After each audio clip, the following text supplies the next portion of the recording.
जय संविधान, जय भीम, महात्मा गांधी की जय, कोर्ट से मुर्दाबाद।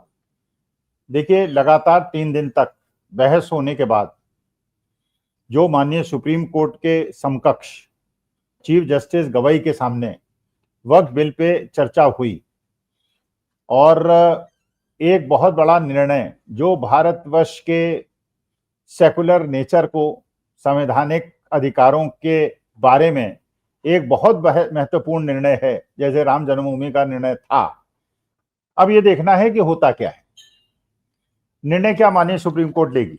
माननीय सुप्रीम कोर्ट जो भी निर्णय लेगी वो हमें शिरोधार्य होगा, देश की जनता को शिरोधार्य होगा, क्योंकि वो आखिरी कोर्ट है जहां कोई प्रतिवेदन कर सकता है।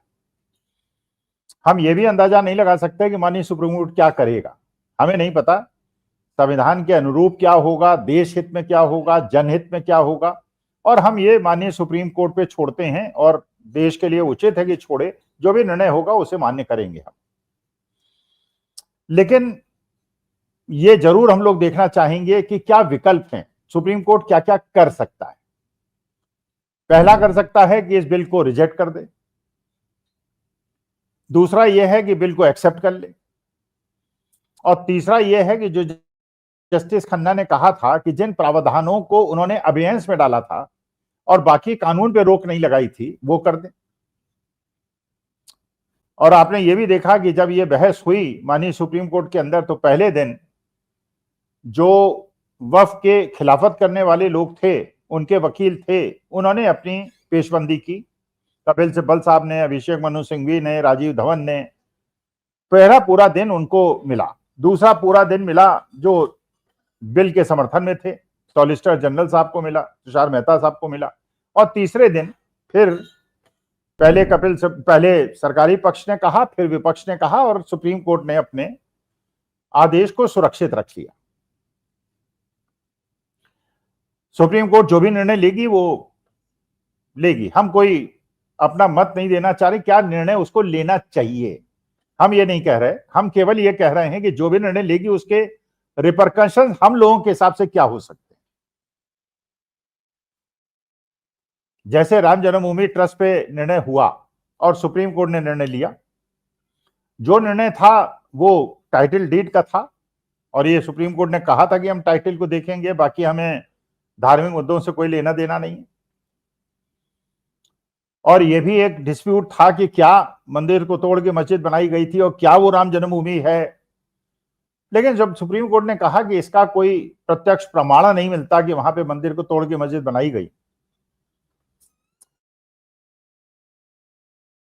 लेकिन क्योंकि ये मसला पूरे हिंदू जो 85% है भारतवर्ष के अंदर, उनकी भावनाओं से जुड़ा हुआ है और वो मानते हैं कि वो राम जन्मभूमि की जगह है, तो हाईकोर्ट के एड्रेस जो निर्णय था जिसमें 1/3 तीनों लोगों को दे दिया गया था, मुसलमान पक्ष को, हिंदू पक्ष को और निर्मोही अखाड़ा को, उसको ओवररूल करते हुए वो सब उन्होंने हिंदू ट्रस्ट को दे दिया और मुसलमानों के लिए अलग एक मस्जिद बनाने के लिए एकड़ जमीन सरकार को देने के लिए कहा। और वो राष्ट्रहित में था, जनहित में था, उससे देश के अंदर शांति बनी रही और देश मजबूत हुआ।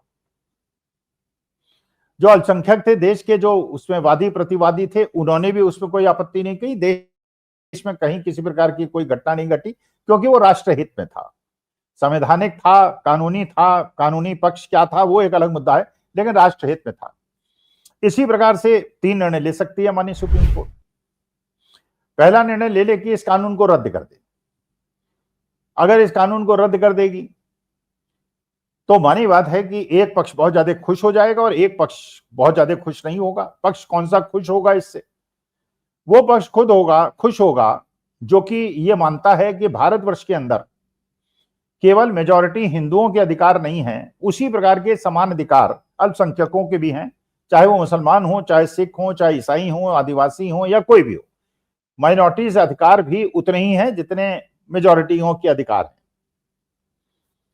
वो लोग भी उसी प्रकार से खुश होंगे जैसे राम जन्मभूमि ट्रस्ट पे निर्णय हुआ था। उन्होंने कहा ये राष्ट्रहित में है, किसी को नहीं लगेगा कि उसके साथ कोई अन्याय हुआ है, क्योंकि पहले ये कानून इसी प्रकार से जो बार बार संशोधन होता रहा और चलता रहा, 2013 में हुआ, वो चलता रहा, देश के अंदर शांति बनी रही, कहीं कोई परेशानी नहीं हुई और ये नहीं महसूस हुआ कि वक्फ के माध्यम से कोई ऐसा बहुत बड़ी समस्या क्रिएट हो गई। लेकिन जब सरकार बदली 2014 में, तो उसके बाद 3 तलाक और उसके बाद सीए एनआरसी और उसके बाद नजूल का बिल उत्तर प्रदेश के अंदर और अब ये वफ का, तो इसका मतलब ये है कि कुछ ऐसा लग रहा है कि वो 80-20 का खेल है, बटेंगे तो कटेंगे का खेल है। तो इसलिए मानी बात है वो लोग निराश होंगे और वो उसके बाद अपना सारी एनर्जी लगाएंगे सुप्रीम कोर्ट के निर्णय को आलोचना करने में कि सुप्रीम कोर्ट वो नहीं कर रहा है जो कि देश को हिंदू राष्ट्र बनाने में आगे बढ़ा सकता है। और वो लोग नाराज भी होंगे जो चाहते हैं कि हिंदुस्तान के अंदर मुसलमानों के लिए अलग कानून हो, हिंदुओं के लिए अलग कानून हो। अगर ये कानून बन गया तो बड़ी बात है कि देश के अंदर यह महसूस होगा कि राम जन्मभूमि ट्रस्ट में अल्पसंख्यकों ने कोई प्रश्न नहीं उठाया तो उनके धार्मिक मसलों में क्यों हस्तक्षेप किया जा रहा है। और जबकि जो जिरह हुई सुप्रीम कोर्ट के अंदर उसमें स्पष्ट कहा गया कि अगर वक्फ धार्मिक मसला नहीं है और ये केवल एडमिनिस्ट्रेटिव मसला है तो बहुत सारे ट्रस्ट मंदिरों के भी बने हुए हैं, जो राम जन्मभूमि ट्रस्ट भी है, जो तिरुपति बालाजी का भी ट्रस्ट है, बहुत सारे ऐसे ट्रस्ट हैं जो एडमिनिस्ट्रेशन का मसला है, धार्मिक भी है और एडमिनिस्ट्रेशन का भी है। और धार्मिक एडमिनिस्ट्रेशन को अलग थलग आप नहीं कर सकते, दोनों आपस में मिले जुले हैं, क्योंकि हिंदू अपनी धार्मिक भावनाओं को भी समझ सकता है और एडमिनिस्ट्रेशन प्योरली एडमिनिस्ट्रेटिव ग्राउंड में नहीं कर सकता। उसके लिए उसे हिंदू भावनाओं का ध्यान रखना होगा और मुसलमान को मुसलमान भावनाओं का ध्यान रखना पड़ेगा। यह भी कहा गया कि अगर वक्फ मुस्लिम मामला नहीं है, धार्मिक मसला नहीं है, तो मंदिर भी धार्मिक मसला नहीं है, क्योंकि जरूरी नहीं कि हिंदुस्तान के अंदर जितने भी हिंदू हैं वो सब मंदिर जाते हो या मंदिर में आस्था रखते हो। नास्तिक भी हैं, अमेटिकराइट भी हैं, पेरियार को मानने वाले भी हैं, आर्य समाजी भी हैं, मीट खाने वाले भी हैं, मछली खाने वाले भी हैं, शराब पीने वाले भी हैं, नहीं पीने वाले भी हैं। तो हिंदू धर्म की कोई ऐसी व्याख्या नहीं कर सकता कि हिंदू वही है जो मंदिर जाता है, जो व्रत रखता है, जो पूजा पाठ करता है, क्योंकि अगर ऐसे हिंदुओं का वर्गीकरण किया जाएगा तो शायद 10-15% लोग हिंदू बचेंगे। शराब पीने वाले, मुर्गा खाने वाले, जैसे ऋषि सुनक जो प्रधानमंत्री थे ब्रिटेन के, वो सनातनी कहते हैं, पूजा पाठी हैं, लेकिन बीफ खाते हैं। नॉर्थ ईस्ट के अंदर, केरला के अंदर बीफ खाते हैं, हिंदू भी खाते हैं। बंगाल के अंदर, बिहार के अंदर मछली खाते हैं। कश्मीर के अंदर हिंदू ब्राह्मण जो हैं वो नॉनवेज खाते हैं, कुछ खाते हैं कुछ नहीं खाते हैं, कुछ पूजा करते हैं कुछ नहीं करते, कोई व्रत रखते हैं कुछ नहीं रखते हैं, कोई पूजा में विश्वास करते हैं कुछ नहीं करते हैं, लेकिन हिंदू हैं।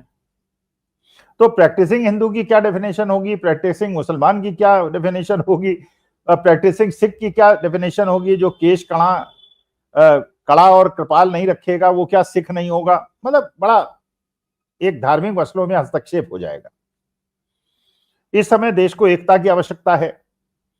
देश चाहता है कि 142 करोड़ मिलजुल कर जो बाहरी चुनौतियां हमारे ऊपर हैं, चीन से, पाकिस्तान से, अमेरिका से, हम उसका मुकाबला करें और एकजुट होकर करें। और जो सिद्ध भी हो गया ऑपरेशन सिंदूर में, देश ने एकजुट होकर खड़ा रहा, चाहे विपक्ष हो, चाहे अल्पसंख्यक हो या बहुसंख्यक हो। 142 करोड़ लोगों ने एक स्वर में बात की और इसी की आवश्यकता है। जो बिल पास हो गया तो एक वर्ग को तो लगेगा कि यार उसके साथ तो गलत हो गया, जो बहुसंख्यकों के मंदिर धार्मिक न होने के बावजूद उनके अंदर केवल हिंदू ट्रस्टीज होंगे, तो हमारे वक्फ के अंदर हिंदू क्यों होंगे, सिखों के अंदर भी नहीं होंगे, क्रिश्चियन के अंदर भी नहीं होंगे, केवल मुसलमानों के अंदर क्यों होंगे। जैसे सीए एनआरसी में केवल मुसलमानों को एक्सक्लूड कर दिया गया, बाकी सबको इंक्लूड कर लिया गया। तो ये भेदभाव देश को कमजोर कर सकता है। और तीसरा निर्णय यह हो सकता है जो जस्टिस खन्ना ने किया था कि बाकी बिल के में हमें कोई विरोध नहीं है, लेकिन जो कंट्रोवर्शियल इश्यूज हैं उनको एविडेंस में डाल दिया जाए इंडेफिनेटली।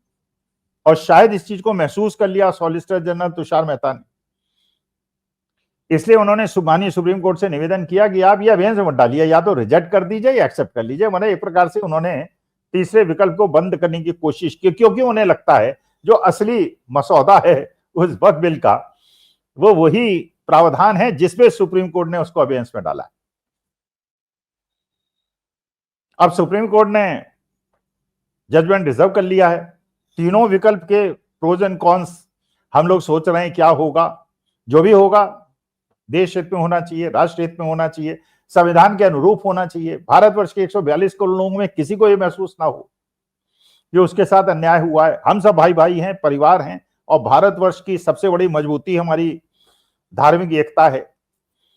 तो जो भी निर्णय सुप्रीम कोर्ट करेगा हम उसे शिरोधार्य करेंगे, उसे प्रणाम करेंगे। उस पर हम कोई टिप्पणी भी नहीं करना चाहते क्या करना चाहिए उनको, लेकिन ये 3 विकल्प मैंने जो सामने रखे हैं, अब देखते हैं इसमें क्या होता है, कौन सा विकल्प सामने आता है। आपकी जो राय हो वो भी कमेंट बॉक्स पे लिख सकते हैं, जिससे मुझे मार्गदर्शन मिले कि आप क्या समझते हैं। 1 नंबर विकल्प के क्या प्रोज एंड कॉन्स हैं, 2 के क्या प्रोज एंड कॉन्स हैं, और 3 के क्या प्रोज एंड कॉन्स हैं। नमस्कार, धन्यवाद और प्रणाम।